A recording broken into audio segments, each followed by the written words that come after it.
Hey, new review today. Very excited to bring you Transform Element MM-03 Stinger Warrior.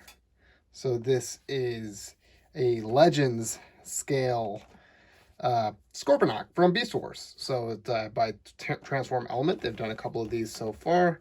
Nothing on the side of the box. Stinger Warrior on the back, on the top.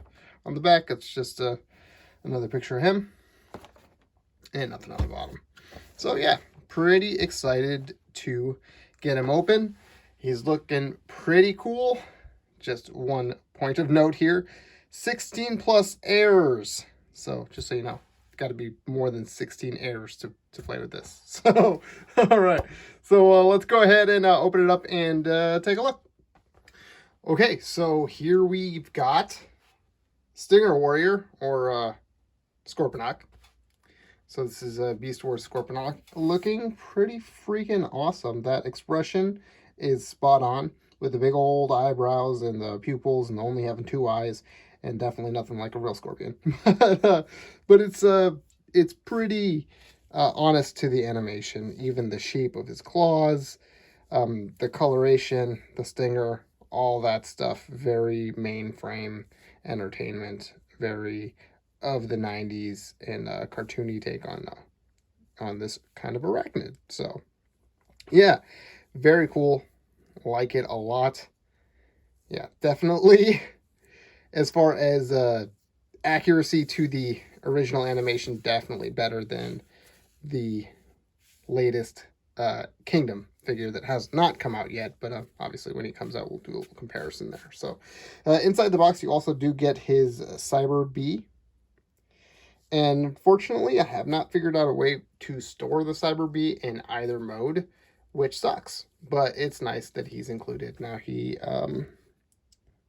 is just a little Cyber Bee. Looks pretty much like the original animation. And he's got a little tab there. But again, I haven't figured out where it would go. In the instructions, it just shows the Cyber Bee on the last page, and it just shows that it has this articulation. That's it. So I don't really know, but you could kind of jam it in his claw, but it won't close in there or sit in there too well.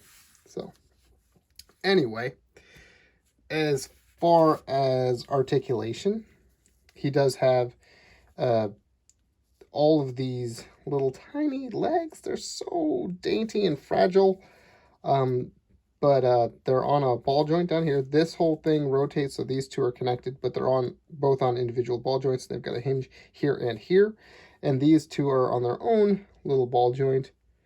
Is that a ball joint? No, it's a little, it goes up and down, and then it swivels, so it's kind of just pinned in there, but then also the joints there. So these will move independent of each other, and these will, I mean, they've got great articulation, so it's really not a problem no matter what, even though these two are connected. So, and tail, he's got a hinge, so, you can stab. I mean, I guess without taking them apart, you can't really stab in front of them, which is a problem a lot of scorpions have, as far as the toy versions of the scorpions, but it still looks pretty cool. So you can do a lot with that. And these will become his arms, so swivel, bend, that'll, it's coming apart a little bit, that'll rotate, it's a little stiffer, and claws open and close, whatnot. So yeah, pretty cool.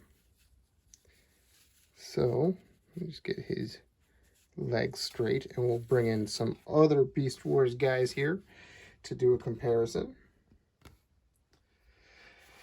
So here we have Black Widow, which is a Black Arachnia. So this is the TE01 or TEMM01. This is the Transform Elements version of Black Arachnia, and this is obviously their first attempt at it. And scale, not really there, and this is just not a great figure in general, either mode, but definitely the spider mode. And I haven't really managed to get Black Arachnia right in any version in the spider mode, so unfortunately, but it's okay. And there is MM-02 Mice Warriors, so they're Rat Trap, which is fantastic and definitely looks just like the animation. So, but that's how he'll scale with that, and that's not too bad, you know. Figure giant scorpion, giant rat. I don't know which one's out of scale. It's weird. They're in scale for the show, I think. So there's that. So yeah. So let's just get him transformed. Okay, so transformation's actually pretty simple. As you saw, he's coming apart just a little bit when I was pulling his arm there, and obviously the tail. But it's really pretty straightforward. So there is just one little hang up that I have that is a little bit of an issue, but we'll get to it when we get to it. And for now, you just want to kind of get these out of the way as much as you can. You know, like that. And this is, and obviously this part will tab in to there. There's a little tab right there, and a notch right there, hole. And this is the issue. Obviously these will come up, you know, that's not a problem. But what will be his feet are die cast and they're painted. And what is his head tabs right in there, top of his face. So these are really snugly in there, and getting them out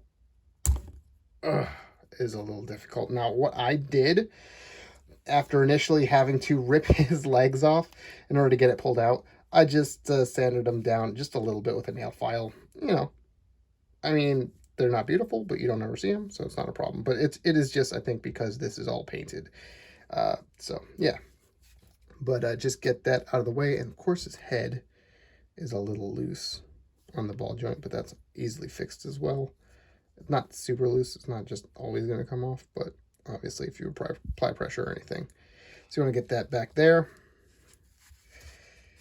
Rotate his legs. Open up his feet.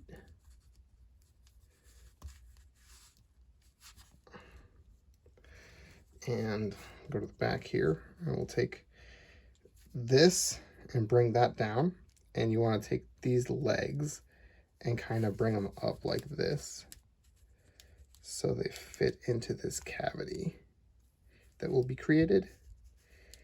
And then, you want to untab this, and that'll fit over all of that. And then his arms,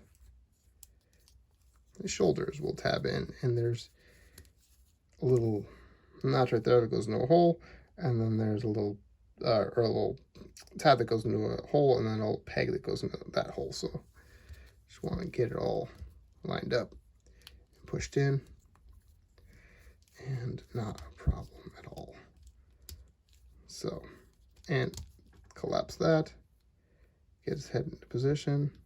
Oh, now his head's a little loose on me. But like I said, easily fix some floor polish or nail polish or anything like that. Should fix that right up. So, and then you want to bring this down. Now, as far as these back legs, you can kind of do whatever you need to do to get them out of the way. So there's kind of a way where they'll fit in nicely, but they don't have a designated spot. So you just want to get them, there we go, actually, get them like that.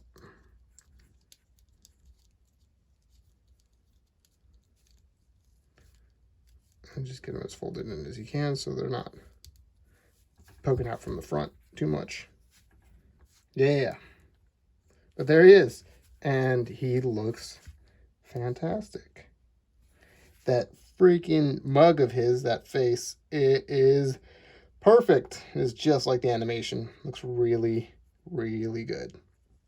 And of course, you know, all the detail we saw earlier. Now he's got a little bit more on his chest, just a little gold right there. And Some gold right here. And the feet are nicely painted. And I mean, it's not looking too bad on the back. So pretty clean, pretty good. So also you do have the rockets on the inside of his claws. And they'll just swivel out, unfortunately. They are attached. They don't come out, so you can't just like shoot them out or anything like that. They're just attached in there, but you can kind of hide them if you wanted to not have them out. And like I said with the Cyber Bee, there's not a spot in his claw to put it anywhere on that rocket. But if you wanted to, you could kind of just have him shooting the bee out. So, yeah, that's something you wanted to do. So, I mean, articulation is the same on the arms as before.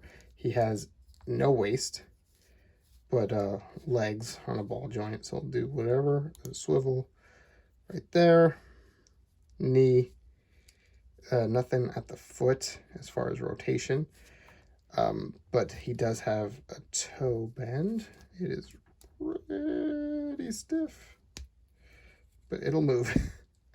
And the heel. So, I mean, it's definitely enough to get him into some pretty cool poses. And that head, you know, you can bring it all the way down like that, up like that, you know. You have options there as well.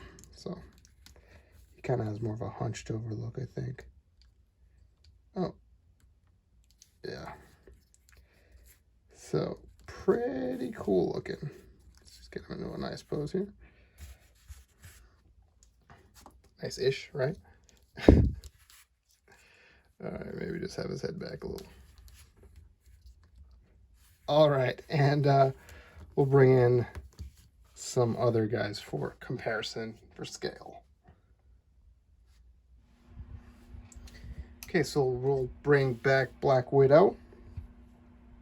And yeah, vast improvement. This doesn't look exactly like the animation model. I mean, it's fair for what it is, but unfortunately, with regards to transformation, it's more of a parts former. You do have all this left over that is crucial for the transformation, you know, and it's not the best representation. And the scale, I don't know. Maybe it works. So that's fine. And of course, the last release that they had for Beast Wars Legends, Mice Warriors, who yeah, looks really good next to him. And again, I'm not sure about the scale. Maybe that works. But that's a really excellent figure, and I think the best representation we've gotten of the character so far. You know, same could be said for Scorponok. So I think they nailed it. Absolutely. And just because there he is with Beast Wars Megatron from the Kingdom line. So you'll see, even though he's a little larger, he still doesn't quite scale with the figures we're getting now. So your best bet is probably still the Kingdom Scorponok to complete your Beast Wars Predacons. So yeah, but yeah, got this guy, of course, from the chosenprime.com. I know they just came in, so very excited to get him, and he did not disappoint. You know, there's a couple of issues with regards to QC, or just the one really, and it's easily remedied. And of course, you know, these guys had their own little imperfections. Of course, this one had quite a few. So it is just par for the course, and it's not anything that's really terrible. So yeah, really dig him. I think he's quite cool. Let me know what you guys think of the figure of Stinger Warrior here, as well as the review, and I will see you guys next time.